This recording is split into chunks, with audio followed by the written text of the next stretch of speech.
मित्रांनो, ही व्हिडिओ तुम्ही बघितली का? या व्हिडिओमध्ये काही प्रोटेस्टर्स हातामध्ये बॅनर आणि पॅम्पलेट घेऊन रस्त्याच्या किनारी मार्च काढतात. आता त्याच रस्त्याच्या किनारी एक व्यक्ती स्कूटी घेऊन येतो आणि त्या मार्चकडे, त्या रॅलीकडे बघून बोलतो, की "बाबा, तुमच्या हातामध्ये औरंगजेबचा फोटो आहे. तुम्ही औरंगजेबचा फोटो घेऊन कशाला फिरताय? औरंगजेबला सपोर्ट करता का?" अरे, तो औरंगजेबचा फोटो नव्हता. त्या औरंगजेबचं जे थोबाड आहे ना, त्याच्या जागी आपले जे प्राईम मिनिस्टर आहेत त्यांचा फोटो लावलेला होता आणि त्यांच्यासाठी निषेध म्हणून ती रॅली काढलेली होती. आणि तू येऊन त्या रॅलीमध्ये पूर्ण ती रॅली उद्ध्वस्त केली.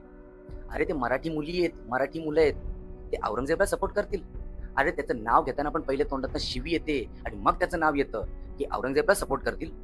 आणि तू जेव्हा कॅमेरा घेऊन गेलास आणि त्या मुलीच्या हातातून तो पॅम्पलेट खेचून घेतलास, मग तेव्हा तू पहिले स्वतः बघितलास ना? कॅमेऱ्यासमोर डायरेक्ट का नाही दाखवला? कारण तुला पण कळलं तो औरंगजेबचा फोटो नाहीये, त्याच्यावरती ना आपल्या प्राईम मिनिस्टरचा फोटो चिटकवून तो एडिट केलेला फोटो. पण तुला समाजामध्ये तेढ निर्माण करायची होती. त्याच्यामुळे तू तशीच व्हिडिओ अपलोड करून टाकलीस.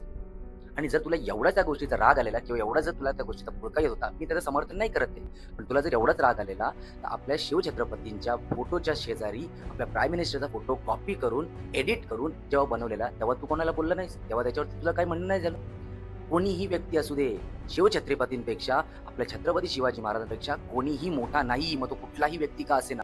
अन्यायासमोर झुकायचं नाही, लढायचं हेच आपल्या छत्रपतींनी शिकवलेलं आहे आणि मी देखील तेच करतोय. आणि तुम्हाला जर वाटत असेल की मी ह्या विचारसरणीचा आहे, त्या विचारसरणीचा आहे, तर माझ्या आधीच्या पोस्ट बघा आणि त्याच्यावरून तुम्हाला जे काही ठरवायचे ते ठरवा. पण महापुरुषांचा नावाचा, महापुरुषांच्या शब्दांचा वापर करून स्वतःची स्वार्थाची पोळी भाजणारे जेवढे पण लोक असतील आणि ते स्वतःच्या स्वार्थासाठी आपल्या महापुरुषांचा जर अपमान करत असतील, समाजात जर तेढ निर्माण करत असतील, तर मी त्याविरुद्ध बोलणार. मग त्याच्याशी मला काही देणं घेणं नाही. I don't care. जय महाराष्ट्र, जय शिवराय.